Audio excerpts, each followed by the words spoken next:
రేపు మనకు శుక్రవారం పంచమి చాలా అద్భుతమైన రోజు. ఈ రోజున మర్చిపోకుండా గుమ్మం దగ్గర ఇది ఒకటి చల్లండి. 6 గంటల 15 నిమిషాల నుంచి 9 గంటల మధ్య ప్రాంతంలో ఎవరైతే గుమ్మం దగ్గర ఇది చల్లుతారో అలాంటి వాళ్ళ ఇంట్లోకి లక్ష్మీదేవి ప్రవేశిస్తుంది. అది కూడా ఏంటంటే ధనంతో వారి ఇంటికి చేరుతుందని కూడా మనకు పురాణాలు చెబుతున్నాయి. కాబట్టి ఏంటంటేనండి గుమ్మం దగ్గర ఇది ఒకటి చల్లండి. ఇలా చల్లటం వల్ల అద్భుతమైన ఫలితాలు వస్తాయి. అలానే కాకుండా దైవానుగ్రహం కలుగుతుంది. గుమ్మం దగ్గర ఇలా చల్లుకోవటం వల్ల అష్ట ఐశ్వర్యాలు సిద్ధిస్తాయి. మనం పట్టిందల్లా బంగారం అవుతుంది.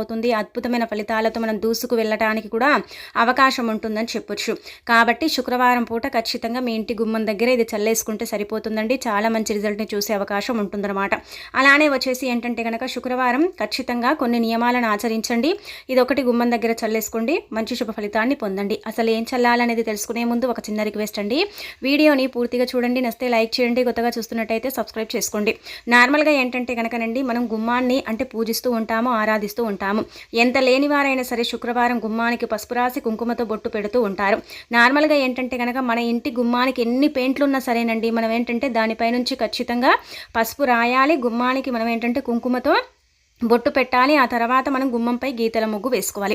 అలాంటప్పుడు ఏంటంటే కనుక మన ఇంటికి లక్ష్మీదేవి అంటే ప్రవేశిస్తుంది, మన ఇంట్లో అడుగు పెడుతుంది. మనకు అమ్మవారి అనుగ్రహం లేదనుకోండి, ఇంట్లో ఏంటంటే కనుక మన ఇంటి సమస్యలన్నీ కూడా పెరిగిపోతాయి. ధన సమస్య పెరుగుతుంది, ఇబ్బందులు వస్తూ ఉంటాయి, అనారోగ్య సమస్యలు వస్తూ ఉంటాయి. అందుకే లక్ష్మీదేవి అనుగ్రహం కలగాలని రకరకాల పరిహారాలు చేస్తూ ఉంటారు. అలానే కాకుండా ఏంటంటే కొన్ని విధి విధానాలను కూడా ఆచరిస్తూ ఉంటారు కదా. కాబట్టి రేపు శుక్రవారం తిది రోజున ఈ విధంగా ఆచరించేసుకోండి, మంచి ఫలితాన్ని పొందండి. ఇంకా దానికి తోడు ఇంకొకటి ఏంటంటే కనుకనండి గుర్తుపెట్టుకోండి, ఈ పరిహారం కొన్ని నియమాలను ఆచరించుకుంటూ చేయండి. ఇది సాయంత్రం సంధ్యా సమయంలో చేసుకోవాలి. అంటే 6 గంటల సమయం ఉంటుంది కదా, సాయంత్రం సంధ్యా సమయం, ఆ సమయంలో చేస్తే చాలా మంచిది, చాలా అద్భుతమైన ఫలితం అయితే పొందే అవకాశం ఉంటుంది. మీరేంటంటేనండి ఉదయాన్నే లేచిన తర్వాత శుచిగా స్నాన కార్యక్రమాలు చేసుకొని ఇంటిని శుభ్రం చేసుకోండి. అనంతరం వచ్చేసి ఏంటంటే ఉతికిన బట్టల్ని ధరించుకోండి. అమ్మవారికి ఒక చిన్న దీపారాధన చేసుకోండి. ఆ తర్వాత వచ్చేసి ఏంటంటే ఈరోజు శుక్రవారం కాబట్టి మనమండి మన ఇంట్లో నుంచి ముఖ్యంగా ఈ వస్తువులను ఏంటంటే కనుక దానం చెయ్యకూడదు, వేరే వాళ్ళకి ఇవ్వకూడదు.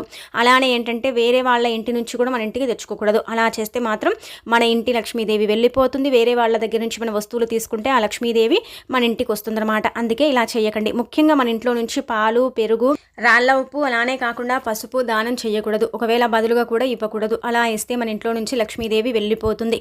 కాబట్టి ఏంటంటేనండి గుర్తుపెట్టుకోండి, ఇలాంటి పనులను చేయకండి. ఇక అనంతరం వచ్చేసి ఈరోజు అంటే శుక్రవారం కదా, అమ్మవారికి అంకితం చేయబడే రోజు. శుక్రవారం లక్ష్మీదేవికి ప్రీతి అని చెప్తూ ఉంటారు.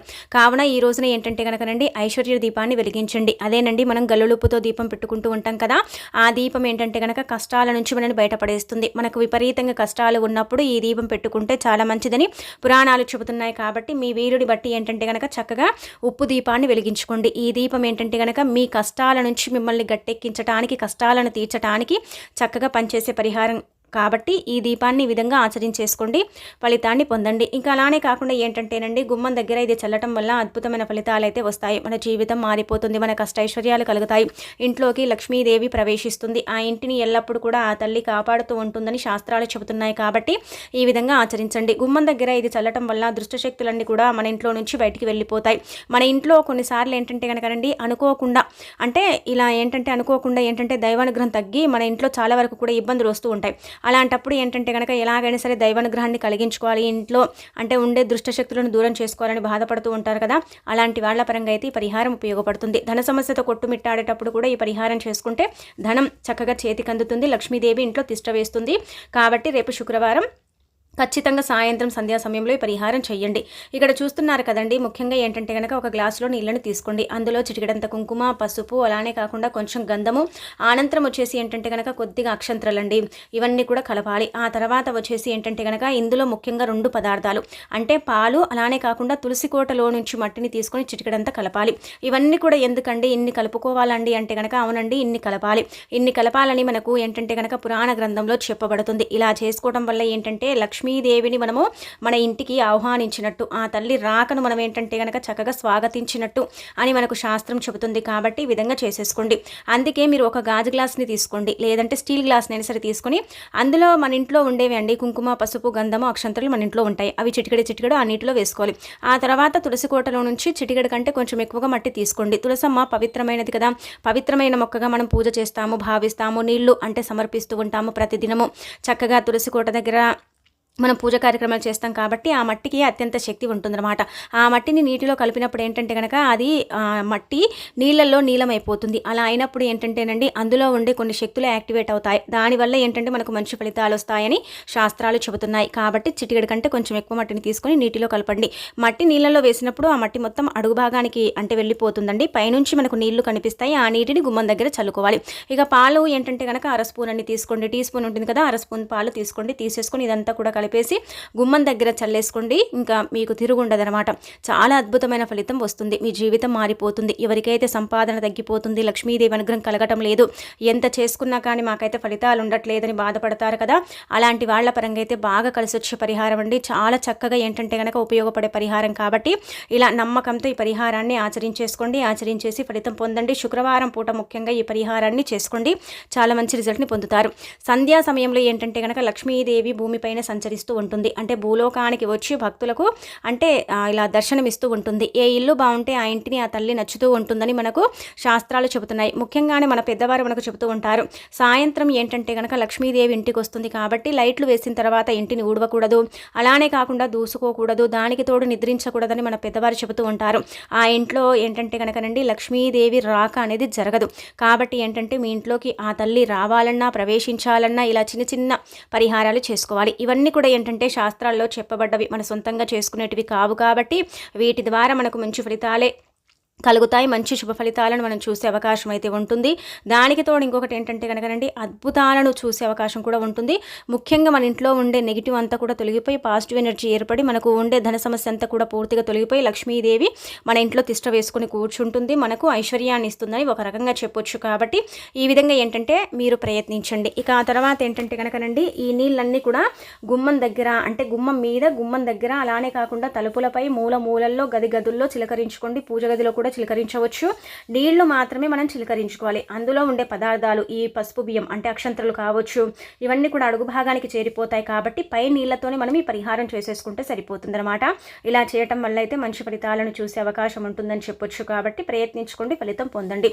ఇక ఆ తర్వాత వచ్చేసి ఇంకొక పరిహారం అండి. ఇది కూడా ఏంటంటే చాలా మంది శుక్రవారం పూట ఆచరిస్తారు.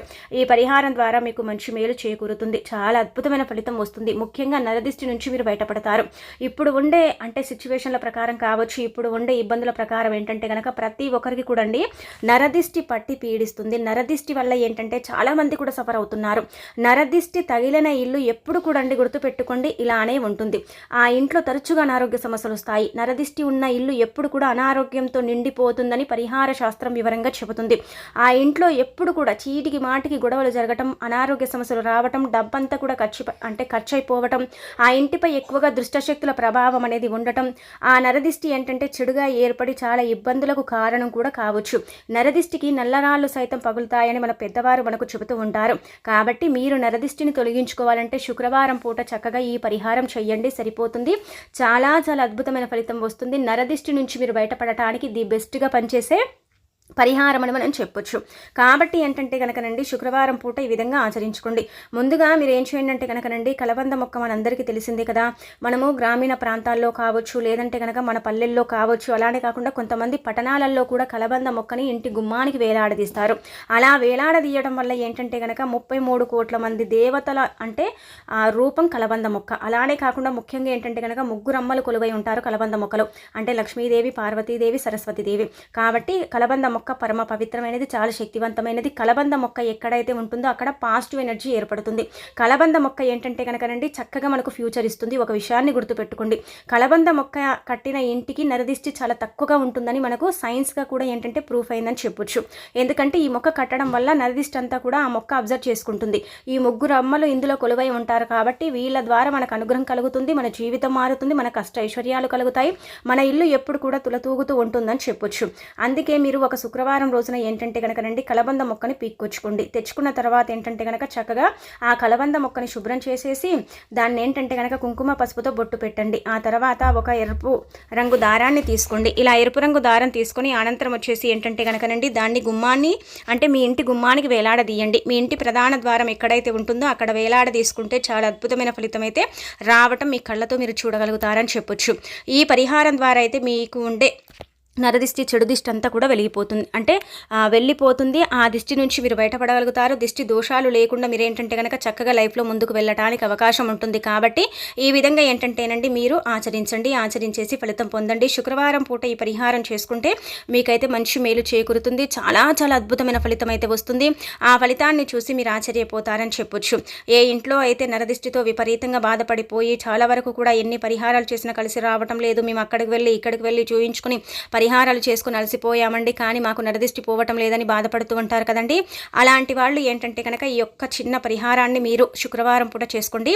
దీనికంటూ సమయం లేదండి, మీరు ఎప్పుడు చేసినా కానీ ఫలితం ఉంటుందన్నమాట. ఎప్పుడు చేసిన ఫలితాన్ని పొందే అవకాశం అయితే ఉంటుందని చెప్పొచ్చు. కాబట్టి ప్రయత్నించేసుకోండి, చక్కగా మీకు ఉండే ఇబ్బందిని తొలగించుకోండి. శుక్రవారం పూట ఇలా కలబంద మొక్క పరిహారం చేస్తే చాలా మంచిది.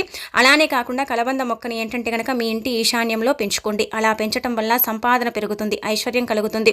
అంటే 33 కోట్ల మంది దేవతలు మన ఇంట్లోనే నివసిస్తూ ఉంటారు. అలానే కాకుండా ఆ కలబంద మొక్క ఎంత గుబురుగా పెరుగుతూ ఉంటుందో అక్కడ అంత చక్కగా ఐశ్వర్యం అనేది లభిస్తూ ఉంటుంది.